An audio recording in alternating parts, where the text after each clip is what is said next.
자, 오늘은 시편 129편 1절로 8절 이스라엘을 괴롭게 하는 자들, 이런 제목으로 말씀을 나누겠습니다. 1절과 2절을 한번 읽어보시죠. 시작. 이스라엘은 이제 말하기를 저희가 나의 수호시부터 여러 번 나를 괴롭게 하였도다. 저희가 나의 수호시부터 여러 번 나를 괴롭게 하였으나 나를 이기지 못하였도다. 아멘. 이스라엘을 괴롭히는 사람들이 있습니다. 거기 보니까 나의 소시부터 여러 번 나를 괴롭혔다. 여러 번 나를 괴롭혔는데도 이기지 못했다. 이제 그런 얘기죠. 1절, 2절. 근데 이 성도가 다른 성도를 괴롭힐 수도 있죠. 성도가 다른 성도를 괴롭게 할 수도 있습니다. 그런데 성령을 모신 성도들은요, 괴롭게 하다가도 서로 마음을 털어놓고 또 풀어갈 수가 있습니다. 한 성령을 모시고 있기 때문에 서로 대화를 하고 풀어갈 수가 있는 것입니다. 근데 시편 129편은 성도가 성도와 다투고 괴롭게 하고 그런 경우가 아닙니다. 이것은 뭔가 하면 악한 자가 하나님의 백성을 어려서부터 괴롭히는 겁니다. 악한 자가 하나님 백성을 괴롭히는 거예요. 성도가 성도를 괴롭히는 게 아닙니다. 악한 자가, 이 악한 자는 누군가 하면 마귀 자녀들이죠. 마귀의 자식들. 요한복음 8장 44절에 너희는 너희 아비 마귀에게서 났으니, 그러니까 마귀 자식들이 있는 겁니다. 너희 아비의 욕심을 너희도 행하고자 하느니라. 저는 처음부터 살인한 자의 진리가 그 속에 없으므로 진리에 서지 못하고 거짓을 말할 때마다 제 것으로 말하나니 이는 저가 거짓말장이요 거짓의 아비가 되었습니다. 그러니까 마귀 자식들이 있는 겁니다. 이 마귀 자식들의 특징은 거짓말을 밥 먹듯이 하는 거예요. 거짓을 합니다. 거짓. 왜냐하면 자기 아버지가 거짓의 아비고, 이 사람들이 보면 귀신을 축사한다 뭐한다 하는데 귀신들이 하는 말은 100% 다 거짓말이에요. 왜냐하면 그것들은 거짓말이 직업이기 때문에 귀신들이 하는 말을 믿고 그에 따라서 무슨 신학을 구성하고 하는 것은 있을 수 없는 일입니다. 그거 전부 다 거짓말이죠. 본질이 거짓말장이인데 거짓말장이가 진실을 말하려고 생각할 수가 있겠습니까? 그러니까 여기 시편 129편은 이 거짓말을 하는 마귀의 자녀들이 이스라엘을 괴롭히는 그런 경우입니다. 이스라엘이 어릴 때 소시적부터 괴롭히는 것입니다. 이 시편 129편은 성전에 올라가는 15편 시 가운데 하나인데 저자가 누군지도 알 수가 없어요. 저자가 누군지 이름이 안 나와 있습니다. 그리고 언제 기록된 시인지도 알 수가 없어요. 그런데 한 가지 분명히 알 수 있는 것은 이스라엘을 괴롭히는 악한 자들의 괴롭힘을 이스라엘이 여러 번 당하고 나서 기록한 시인 것은 틀림없다 하는 얘기인 것입니다. 이스라엘을 괴롭히는 자가 여러 번 괴롭히고, 그러니까 이스라엘이 여러 번 괴롭힘을 당하고 그리고 나서 기록한 시는 틀림없다 그런 얘기죠. 누가 했는지 언제 기록했는지는 전혀 알 수 있는 방법이 없습니다. 그런데 이스라엘이라고 하는 이 하나님의 구약시대 백성들이 경험한 사건들은 오늘날 성도들의 삶 속에도, 교회의 삶 속에도 그대로 되풀이되고 있는 것입니다.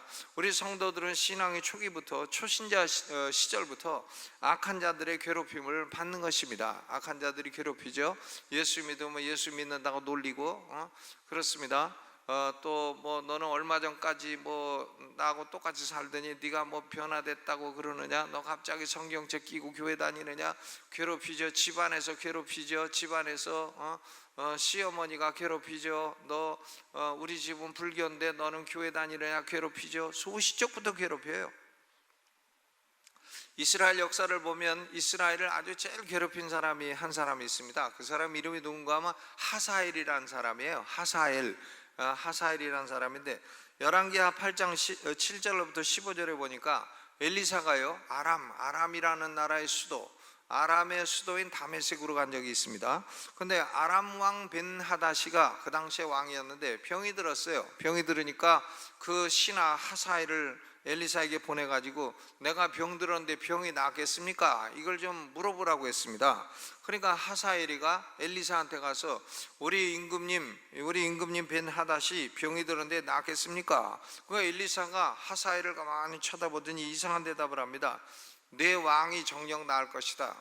그런데 저는 정령 죽을 것이다. 정령 병이 났는데 정령 죽을 것이다. 이게 무슨 이상한 예언이에요?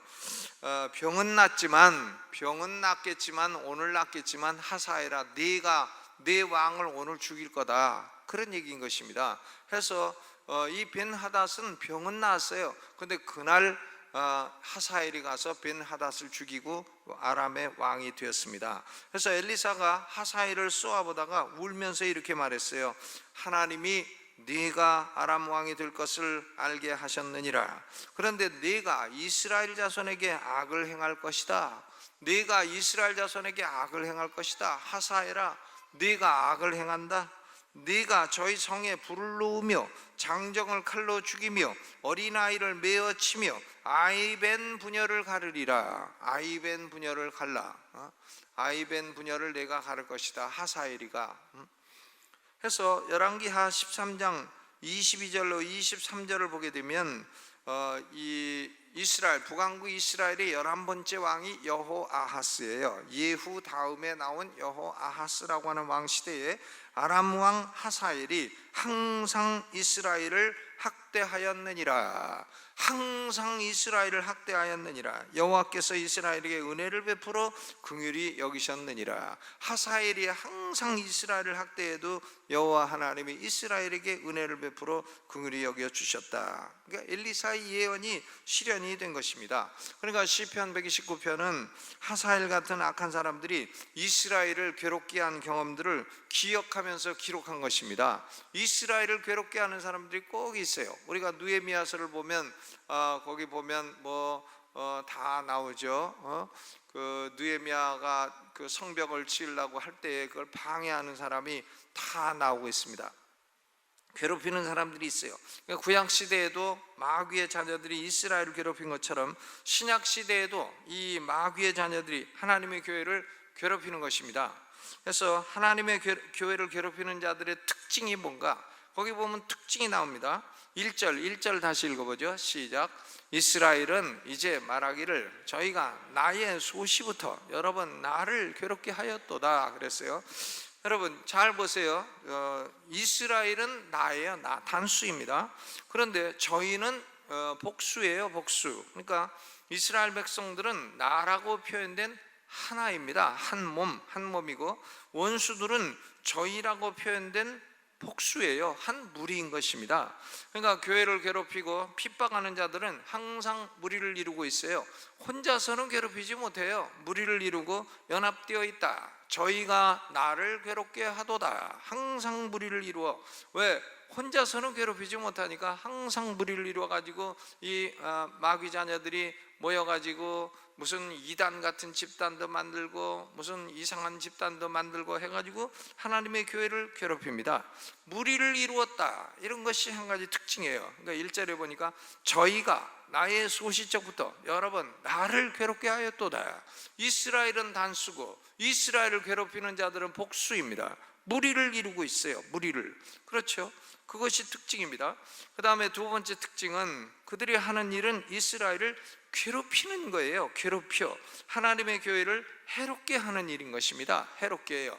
하나님의 자녀들은 혹시 서로 다툴지라도요 하나님의 교회를 해롭게 하지는 않습니다. 다툴지라도 서로 기분 나빠서 다투는 거지 인간끼리 싸우는 거지 하나님의 교회를 해롭게 하지는 않습니다. 그러나 이들은 마귀 자녀들이기 때문에 거짓을 말하고 죽이고 멸망시키려 하고 하나님의 교회를 해롭게 하는 것입니다. 하나님의 백성들을 자기들 수하에 두고 마음대로 컨트롤하려고 하는 것입니다. 하나님의 교회를 해롭게 해요. 괴롭게 하는 것이죠. 여러 번 괴롭게, 한두 번이 아니고 여러 번 괴롭게 합니다. 그리고 또 세 번째 특징은요 3절 봐요. 3절 읽어봅니다. 시작. 밭가는 자가 내 등에 가라. 그 고랑을 길게 지었도다.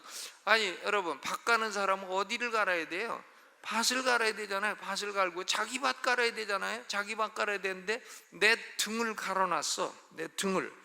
그러니까 손톱 가지고 남의 등을 갈아놨다. 등에다가 고랑을 내놨다. 이제 그런 얘기죠. 제가 교수를 할 때 어떤 학생이 오더니 아이고 교수님 저는 목회 못하겠습니다 그래요. 왜 못하냐? 그러니까 내가 얼마 전에 결혼했는데 이 결혼한 여자가 싸움만 하면 내 등어리를 손톱으로 확 핥혀나갖고 내 등어리가 이렇게 그냥 이렇게 밭고랑을 갈았습니다. 그래서 저는 야, 이 3절이 이런 일이 있구나. 이거 밭고랑 남의 내 등을 갈아놓는 일이 진짜로 있구나 하는 것을 그때 알게 됐어요. 그러니까 사모가 될 여자가 아니 목사 될 자기 남편을 갖다가 부부싸움만 하면 둥어리를 손톱으로 핥혀갖고서는 둥어리에 고랑을 내니 어떻게 목회를 하겠어요? 그러니까 설교하다가도 아이 아파 이러면서 해야 되잖아. 야, 그러니까 자기는 목회를 못하겠다. 근데 그래서 그거 잘 고쳐갖고 해야 되지 않냐. 그런데 나중에 어떻게 된지 모르겠어요. 목회도 아마 안 했을 거고 그 여자하고 살지도 못했을 것 같습니다. 그거 어떻게 살겠어요? 계속해서 박고랑 내면 둥어리에다가 여러분 가운데 자기 둥어리에 계속 박고랑 내는 여자하고 살 수 있을 남자 있으면 한번 나와 보시기를 바랍니다. 살 수 있나요? 아이고 어렵죠. 어렵습니다. 그런데 이 이스라엘을 괴롭히는 원수들은요, 자기 밭은 안 갈고 이스라엘의 둥을 갈어 손톱으로 긁어가지고 갈아놓는다. 둥을 갈아, 둥을. 왜 둥을 갈아? 밭을 갈아야지. 밭을 갈지 않고 남의 둥을 핥혀가지고 갈아놓는다. 자기 일은 똑바로 안 하고 남을 해치는 일만 한다, 이런 얘기예요. 자기 일은 똑바로 안 하고요, 남 해치는 일을 열심히 한다, 그런 얘기인 것입니다. 그게 특징이죠. 그 다음에 5절 읽어봐요. 시작. 무릇 시온을 미워하는 자는 수치를 당하여 물러갈지어다. 미워해요. 시온은 예루살렘 성이고 시온은 하나님의 교회의 상징입니다. 그러니까 그들은 교회를 미워합니다. 미워해. 교회를 미워하고 해치고 무리를 지어가지고 해롭게 하고, 그리고 자기 일은 열심히 안 하고 남의 둥을 밭갈고 해롭게 하고 이런 짓을 한다. 그런데 6절에 보면 저희는 지붕의 풀과 같을지어다. 그것은 자라기 전에 마르는 것이라 그랬어요. 여러분, 지붕에 풀이 이제 자라나죠. 예전에는 저는 인천시 화평동에 살 때 350번지인데 거기 살 때 우리 집이 초가집이 지붕이었어요. 초가집. 저는 어려서 소원이 있었습니다. 나도 양철 지붕 집에서 살고 싶다. 그게 아주 내 소원이었어요. 그리고 우리 집 대문은 나무로 된 대문이었어요. 그래서 저는 철문에다가 거기다가 호랑이 무늬 해가지고 그 문고리 단 그 집에 살고 싶다. 어려서 소원이 호랑이 고리한 철문 그리고 양철 지붕에 사는 게 소원이었어요. 근데 우리 집은 왜냐하면 초가집 지붕이에요. 군뱅이도 있고 또 뭐도 있었냐면 뱀도 있었어. 뱀 구렁이, 눈구렁이 같은 게 그 안에 딱 살고 있었어요. 난 그거 먹는 건지 몰랐어, 어려서. 알았으면 그거 먹는 건데 그런 살았는데, 근데 거기 뭔가 씨가 떨어지면요 거기서도 풀이 자랍니다. 지붕에서도 풀이 자라. 거기다 씨가 뿌리를 내리고 자라납니다. 지붕의 풀과 같아요. 그러니까 이 마귀 자녀들도요, 세상 기준으로 보면 지붕에 풀 나는 것처럼 뭔가 성공하는 것도 있다는 얘기예요. 뭔가 성공하는 것도 있어요. 돈도 좀 있고 지식도 좀 있고 명예도 좀 있고 권력도 좀 있고, 돈도 좀 있고 지붕의 풀처럼 뭔가 좀 솟아나는 것도 있다는 얘기인 것이죠. 지식도 있고 명예도 있고 권력도 있으니까 그렇게 이스라엘을 괴롭히고 이스라엘 등을 갈아놓고 이스라엘을 미워하고 그렇게 하지 않겠습니까?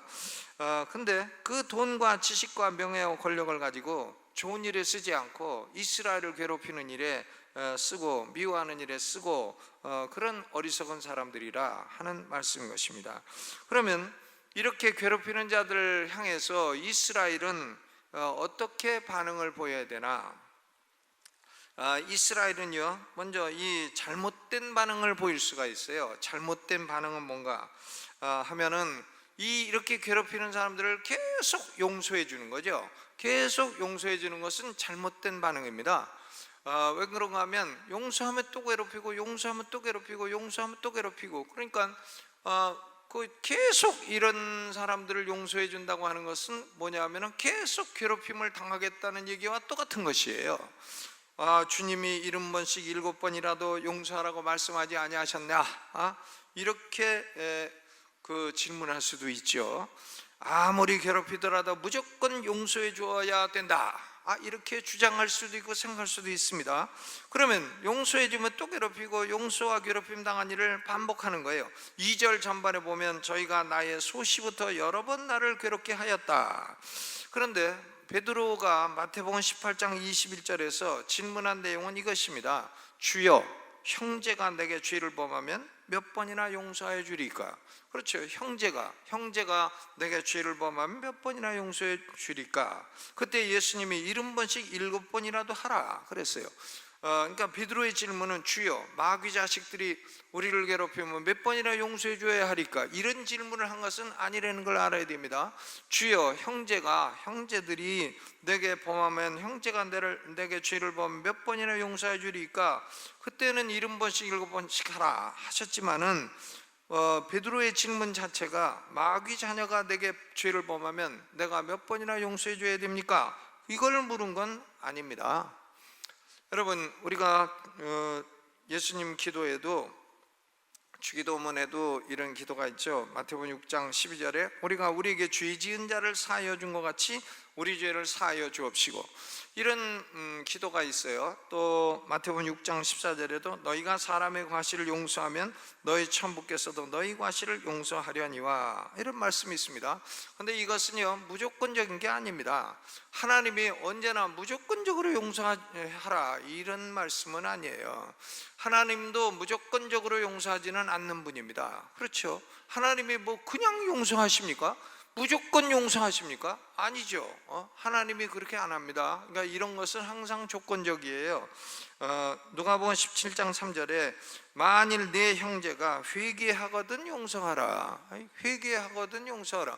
잘못했다고 하면 용서하는 거죠. 내가 뭘 잘못했냐 하면은 무슨 용서를 해요? 잘못 안 한 사람한테 무슨 용서를 어떻게 해줍니까? 그러니까 우리가 용서하는 것도 항상 조건적이에요. 하나님도 우리가 무조건 우리 죄를 용서하지는 않습니다. 우리가 회개하고 예수 그리스도를 구주로 믿어야 용서하는 거죠. 회개하지 않는 사람은 하나님도 용서를 안 해주시는데, 하나님이 우리에게는 회개하지도 않는 사람을 용서해 주라고 하나님보다 더 큰 기준을 요구하실 수가 있겠습니까? 그럴 수 없습니다. 그러니까 우리가 사람의 죄를 용서하듯이 우리 죄를 용서하옵소서, 이것도 다 조건적이에요. 사람이 나한테 잘못했다 하면, 형제가 나한테 잘못했다 하면 그러면 잘못했어도 용서를 해줘야 되죠. 용서해 줘야 되고 화목을 이루어야 됩니다. 근데 마귀가 와갖고 괴롭히는데 무슨 용서를 해요? 마귀를 무슨 용서를 합니까? 하나님이 마귀 용서하십니까? 그렇지 않습니다. 그리고 회개치도 않는 사람을 용서하십니까? 그렇지 않습니다. 여러분, 회개치 않는 사람을 용서 안 했다고 내가 용서를 못 해갖고 내 죄를 용서 못 받나, 그렇게 생각하지 마세요. 회개치 않는 사람은 어떻게 용서를 해줍니까? 용서해 준다 그러는데 그 사람이 고맙다고도 안 그러는데. 그러니까 우리가요, 이런 이스라엘을 괴롭히는 자들에 대해서 잘못된 반응을 보이는 것은, 첫 번째는 이스라엘을 괴롭히는 자들을 무조건 용서해 줘야 된다. 그것은 잘못된 반응이에요. 이스라엘을 괴롭힌 자도 형제가 혹 실수해서 괴롭힌다 그러면 그것은 형제가 마음을 돌이킬 수 있는 거고요. 형제는 성령을 모신 사람이기 때문에 마음을 돌이키고, 그러면 그때는 서로 화목하고 다시 용서하고 그럴 수 있습니다. 얼마든지 그럴 수 있지만, 지금 하사엘 같은 자, 이렇게 시온을 미워하고 괴롭히고 그냥 어린 이스라엘 백성을 갖다가 괴롭히고 이런 사람들은 무조건 용서하는 게 해결책이 아니라는 걸 알 수가 있어요. 하나님이 그런 걸 우리에게 요구하시는 것도 아니시라 하는 것을 알 수가 있는 것입니다. 잘못했다고 하면, 형제가 잘못했다고 하면 그건 용서해야 되죠. 부부 사이에서 잘못했다면 용서해야지. 부부 사이에서 잘못했다는데도 난 너 용서 못해 그러고 계속 있으면 그거 갈라지는 거지, 그 도장 찍는 거지, 별 수 있어요. 그러니까 그런 경우는 용서해도 이 원수가 이스라엘을 이렇게 괴롭히는 것은 무슨 용서고 뭐고, 그것은 바른 반응이 아니다 하는 것입니다. 그리고 또 두 번째 올바르지 못한 반응은, 교회가 괴롭히는 자들 향해서 미움과 분노와 쓴뿌리를 가지고 복수하려는 것도 잘못된 반응이에요. 복수를 해야 된다, 이것도 잘못된 반응입니다. 로마서 12장 19절에 보니까 내 사랑하는 자들아 너희가 친히 원수를 갚지 말고 진노하심에 맡기라 그랬어요. 원수를 우리가 갚지 마라, 그래야 하나님이 갚으신다, 그런 얘기 아닙니까? 원수를 하나님이 갚아주시니까 너희가 직접 갚지 마라, 그런 얘기지 너희도 갚지 말고 나도 안 갚는다, 그런 얘기는 아닙니다. 로마서 12장 20절에도 네 원수가 줄이거든 먹이고 목마르거든 마시우라, 그리함으로 내가 숯불을 그 머리에 쌓아 놓으리라. 원수가 목마르다 그래. 여러분, 아주 원수야, 원수. 철천지 내 저런 인간하고 같은 하늘에 사나, 그런 원수야. 원수가 배고프다 그러면 밥 줘요, 안 줘요? 아, 줘야지. 배고프다 그러면 한 그릇 먹고 가라 하고 줘야죠. 목마르다 그러면 물 한 잔 줘야죠. 물 한 잔 줘. 그러면 어떻게 되는 겁니까? 그러면 그 사람 머리에 뭐가 올라가는 거예요? 숯불이 올라가. 숯불 올라가면 어떻게 되나? 주변 머리, 소갈머리 다 없어져. 이 머리 탓하지 않겠어요? 머리에 숯불 올라가면. 그러니까 그거 참 머리에다 숯불 지고 가게 되는 그런 것이 되는 거죠. 그러니까 그 원수는, 원수를 먹이고 입히고 하는 것은요, 사실은 우리가 복수하는 게 아니죠. 그러나 그것은 도리어 하나님이 복수하시도록 하나님에게 맡기는 일이 되는 겁니다.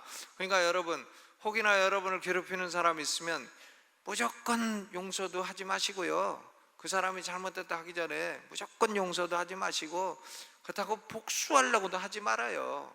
그냥 용서할 것도 없고 복수할 것도 없고, 배고프다 그러면 밥 주고 목마르다 물 주고, 그리고 머리에다가 뭘 얹어놔? 숯불을 얹어놓으면 되는 것입니다. 그 이상 우리가 할 수 있는 일은 없어요. 무조건 용서해야 된다, 용서해야 된다. 용서도 안 되는데, 용서도 안 돼. 용서합니다, 용서합니다. 하지만 말은 용서합니다 해도 속으로는 내가 너 같은 용서를 하냐 이러고 있으면 그것도 거짓된 거 아니겠어요? 그러니까 교회는 이렇게 그 괴롭히는, 이스라엘을 괴롭히는 자들이 있을 때에 하나님 말씀은 그들을 무조건 용서하라고 하신 것도 아니고요, 그들에게 복수하라고 하신 것도 아닙니다. 아니고 물론 형제가 잘못했다면 용서하라, 그렇게 말씀을 하셨습니다만은 형제가 아닌 원수들에 대한 복수는 하나님에게 맡기라고 하신 것입니다. 그러면 이 이스라엘을 괴롭히는 이런 악한 자들에 대해서 이스라엘은 어떤 반응을 보여야 되나? 그것은요, 괴롭힘이 없는 것처럼 외면하거나 도피하지 말고 괴롭힘을 당하고 있다는 사실을 정직하게 말하라는 거예요. 1절 2절 소시적부터 적의 나를 괴롭혔다 말하라는 겁니다. 소시적부터 나를 괴롭게 하였도다, 두 번이나 강조해서 사실대로 말하고 있는 것입니다. 그런데 2절에 보니까 그래도 저희가 나를 이기지 못하였도다. 그러니까 괴롭히는 자들과 또 괴롭힘을 당하는 이스라엘 사이에는 하나님이 계시다는 사실을 인식을 해야 되는 것입니다. 하나님이 계신 것이죠. 그러니까 이 교회와 성도를 그 원수들이 괴롭힐 수는 있어요. 그러나 하나님을 괴롭힐 수는 없어요. 하나님은 어떻게 괴롭힙니까, 자기들이? 그런데 하나님은 과거 역사 속에서 이 교회를 괴롭히는 자들을 어떻게 다루셨는가 하는 것을 이미 수없이 많은 증거를 통해 보여주셨습니다. 하나님이 어떻게 다루시나? 첫째로 이스라엘을 괴롭히는 자들은 절대 이기지 못해요. 이스라엘을 괴롭히는 자들이 이깁니까? 이스라엘을 괴롭혀서 이긴 적이 있습니까? 이겼다 해도 결국은 망해버리는 것입니다. 그러니까 2절에 보니까 저희가 나의 소시부터 여러 번 나를 괴롭게 하였으나 나를 이기지 못하였도다 그랬어요.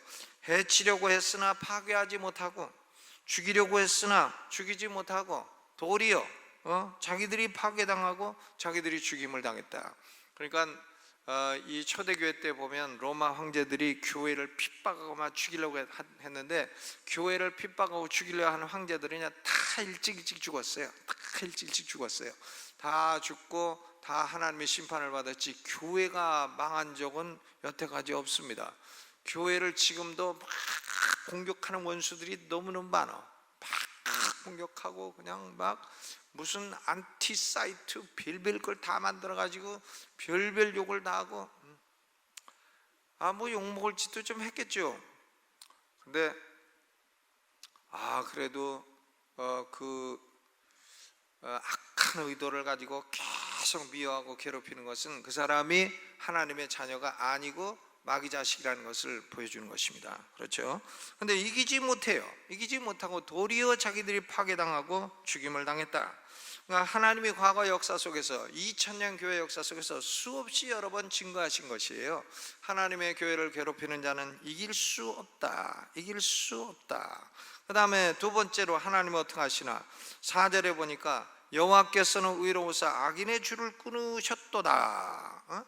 악인의 줄, 악인들은 채찍을 가지고 등어리를 팍 쳐가지고 등어리에다가 고랑을 내, 남의 등어리에다가 고랑을 내. 예수님이 그거 당하신 거 아닙니까? 채찍에다가 등에다가 끄트머리에다가 뼈 조각 쇠 조각 달아가지고 등을 탁 찍어가지고 잡아당기면 등에 박고랑이 쭉쭉 나고 피가 흐르고 그런 거 아니겠어요? 근데 하나님이 그 줄을 다 끊어버리신다. 다 끊어버리셔. 다 끊어버리셔. 그리고 5절 읽어봐요. 어떻게 하시나? 5절 시작. 무릇 시온을 미워하는 자는 수치를 당하여 물러갈지어다 그랬어요.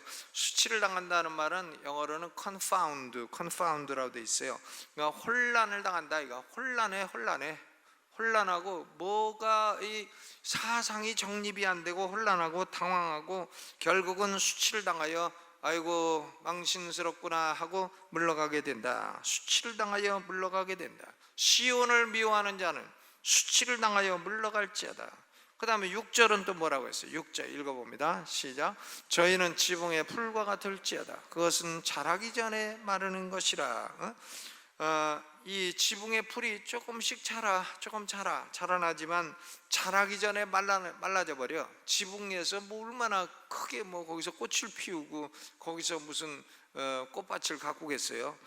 그러니까 이 이스라엘을 괴롭히는 악한 자들은 가지고 있는 권력이나 명예나 돈이나 뭐 그런 게 좀 있어도 한 줌도 안 되는 것이지만, 그러나 그나마 그것도 다 피기도 전에 다 말라버리게 하신다. 지붕의 풀과 같이 다 말라버리게 하신다. 그리고 8절 읽어봅니다. 시작. 지나가는 자도 여호와의 복이 너에게 있을지어다 하거나 우리가 여호와의 이름으로 너희에게 축복한다 하지 아니하느니라. 지나가는 행인도 너를 축복한다고 말을 안 한다는 겁니다. 지나가는 사람들이 다 멸시를 한다는 거예요. 저거 이스라엘을 괴롭히더니 저거 망해버렸구나. 저거 이스라엘을 괴롭히더니 지붕의 풀처럼 조금 뭔가 피는 것 같다가 다 싹 말라버리고 비움을 당해버렸구나. 멸시를 당하게 된다 하는 얘기인 것입니다. 그렇기 때문에 하나님의 교회는 교회를 괴롭히는 자들과 또 교회 사이에서 하나님이 공의로운 판단을 해달라고 기도할 수가 있는 것입니다. 5절로부터 8절까지는 이게 전부 다 기원문이에요. 기원문. 메이로 시작해. 메이. 무릇 시온을 미워하는 자는 수치를 당하여 물러갈지어다. 이게 메이. May all who hate Zion 이렇게 되어 있어요. 시온을 미워하는 모든 사람들은 be turned back in shame. 수치 가운데서 등을 돌리고 물러가기를 원하나이다. 메이로 시작합니다. 기원문이죠. 기도예요. 기도. 그렇게 되기를 바라나이다. 모든 사람에게 멸시받기를 바라나이다. 풀처럼 배임받기를 바라나이다. 그러니까 하나님의 교회 이스라엘은 직접 복수할 수도 없고 그렇다고 뭐 용서해줘봐야 소용도 없고 어떡하나. 하나님이요 괴롭히는 자와 이스라엘 사이에서 하나님이 재판해 주시옵소서. 하나님이 공의로운 판결을 해 주시옵소서. 그렇게 기도할 수밖에 없는 것입니다. 여러분, 결론을 말씀드리면 이스라엘을 괴롭히는 자가 하나님의 택한 백성이라면 그는 잠시 시험에 든 것뿐이에요. 그는 회개하고 돌이킬 것입니다. 그렇죠. 하나님의 백성들은 영원히 하나님의 교회를 괴롭힐 수는 없어요. 잠시 시험에 든 것이고 잠시 그에게 뭔가 그 악한 영의 역사가 있는 것이고 그러면 회개하고 돌이킬 것입니다. 그런데 회개할 줄 모르고 전혀 회개치 아니하고 계속 남의 등에 고랑을 파는 채찍질만 하게 되면 결국 그 사람은 그 지붕의 풀처럼 하나님이 베어버리실 것입니다. 하나님이 심판하실 것입니다. 하나님은요, 구원만 하시는 사랑의 하나님이 아니에요. 어떤 분은 하나님은 모든 사람 똑같이 사랑하신다는데 그런 거짓말이 어디 있어요? 하나님이 누굴 똑같이 사랑합니까? 하나님이 예수 잘 믿는 미국 사람하고 굶어 죽어가는 소말리아 사람하고 똑같이 사랑한단 말입니까? 그것이 현실적으로 맞는 말입니까? 말도 안 되는 말이죠. 하나님이요, 같은 홍해에서도 이스라엘은 건져내시고 애국 군대는 빠져 죽게 하신 하나님이에요. 애국 군대 다 죽었잖아요. 거기서요. 애국 군대를 건지셨나요? 애국 군대를 사랑하셨나요? 말도 안 되는 얘기죠. 어떤 분은 그래, 아말렉을 하나님이 죽이셨다고 하나님이 그런 하나님이 있냐고. 그럼 아말렉을 살려주는 하나님이 옳은 하나님인가요?